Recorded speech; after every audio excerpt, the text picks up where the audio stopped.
Take a knee? What utter complete bullshit. Wouldn't you love to see one of these NFL owners, when somebody disrespects our flag, to say, get that son of a bitch off the field right now, out, he's fired. He's fired! Donald Trump's dividing the country. Yeah, quick fact check. Donald Trump didn't start Take a Knee. Colin Kaepernick did. Months before Donald Trump was even elected. Kaepernick did it as a pro-Black Lives Matter stunt to draw attention to cops murdering African Americans. A narrative that's been completely debunked, given that white people are more likely to be shot dead by cops, despite black people committing more violent crimes. This new incarnation of Take a Knee isn't about protesting police murders of black people. There haven't even been any high-profile cases of that for months. It isn't about patriotism. It isn't about free speech. It's just the latest manifestation of mass hysteria and Trump derangement syndrome. Isn't it an amazing coincidence that the three most prominent personalities who popularized this new round of Take a Knee after Trump's comments all campaigned for Hillary Clinton? Steph Curry, LeBron James, Pharrell Williams. Oh, but I'm sure it's about patriotism. I'm sure it's about police brutality. Or whatever you've decided it's about today. And it's got nothing whatsoever to do with your butthurt over Hillary Clinton losing. So when are Steph, LeBron, Pharrell and all the other NFL chumps gonna take a knee to draw attention to the relentless carnage that is black on black murder? 700 plus homicides every year in Chicago alone. Mostly black victims. Nearly 2,400 black people killed by other black people every single year. Compare that to just 16 unarmed black men killed by police last year. That's roughly the same amount that gets struck by lightning. When are you gonna take a knee for something that's an actual problem and not a hysterical fraud contrived by the mass media? There is still a problem. And that problem of police brutality specifically is real, it's true, it's urgent. Yeah, I'm more concerned about the problem of NFL thug brutality. Maybe they all hate the police so much because the cops are the only ones stopping them from beating up their own wives and girlfriends. Let's do another fact check. Moral high ground.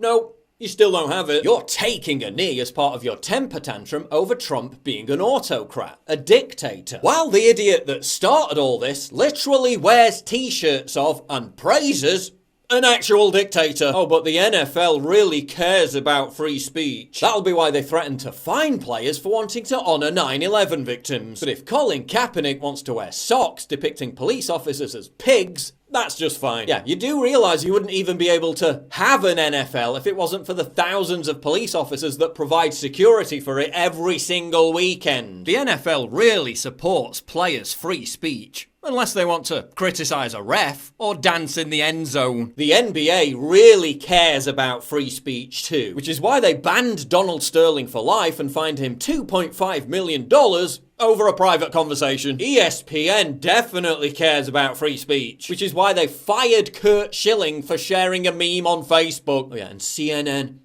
really cares about free speech too, which is why they ran defense for Antifa, a group that literally burns signs that say free speech. The left in general really cherishes free speech, don't they? That'll be why they violently attack conservatives who try to exercise it, ban them on social media platforms, and grease the skids for censorship by claiming that anyone right of Karl Marx is literally Hitler. Give me a break. None of you give a shit about free speech. Patriotism. Okay, let's talk about patriotism. The Ravens and the Jaguars kneeled for the Star-Spangled Banner and then stood for God Save the Queen. That is video moments ago of the Baltimore Ravens and it's the Jacksonville Jaguars kneeling for the first game of week 3 here, which is in London. So the game's happening earlier than this. You see dozens of players kneeling, and then you see coaches and others locking arms as the American national anthem is played on foreign soil. Yes, and then apparently they played the UK national anthem, and you can see them there.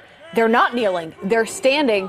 This is it right there. They're standing behind her for the UK national anthem, but kneeling, of course, for ours, for the American. So think of the imagery of we're kneeling for our own country's anthem, and then we all rise to our feet and stand on foreign soil for another country's anthem. Yeah, you do know that the entire foundation of your country's patriotism is based on the fact that you won a war against that same royal family, and now you're standing for their anthem. Oh, but you're so patriotic Bullshit. Oh, but this is just another example of Trump's racism. Let's talk about racism. Let's talk about how all the black NFL players who stood for the national anthem yesterday, guys like Janeo Grissom, were bombarded with racial slurs, not from Donald Trump, from take-a-knee supporters. Yeah, they can't express their free speech without being called Uncle Toms and the C word by racists. Oh, but Trump's the racist. Now, it's understandable why Americans are so pissed off about this. And it's easy to see why many of them are now burning NFL gear and vowing never to watch another game again. But if you're a Trump supporter, this is yet another gargantuan narrative fail for the left. Think about it. Trump has now associated opposition to him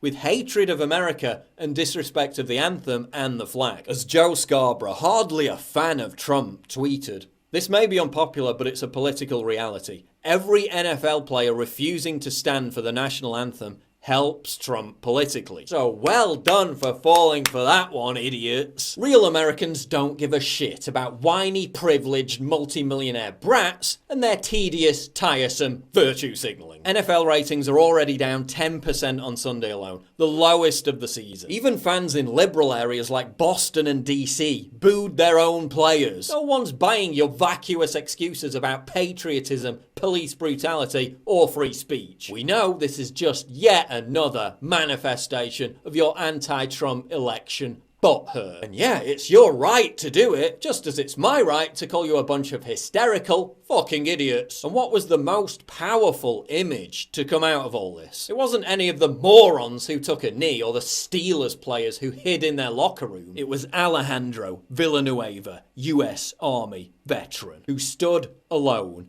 honouring the anthem and everything it stands for. But I'm sure the Steelers supported him for expressing his free speech, right? No. The head coach attacked him immediately after the game ended. I guess some free speech is more free than the other.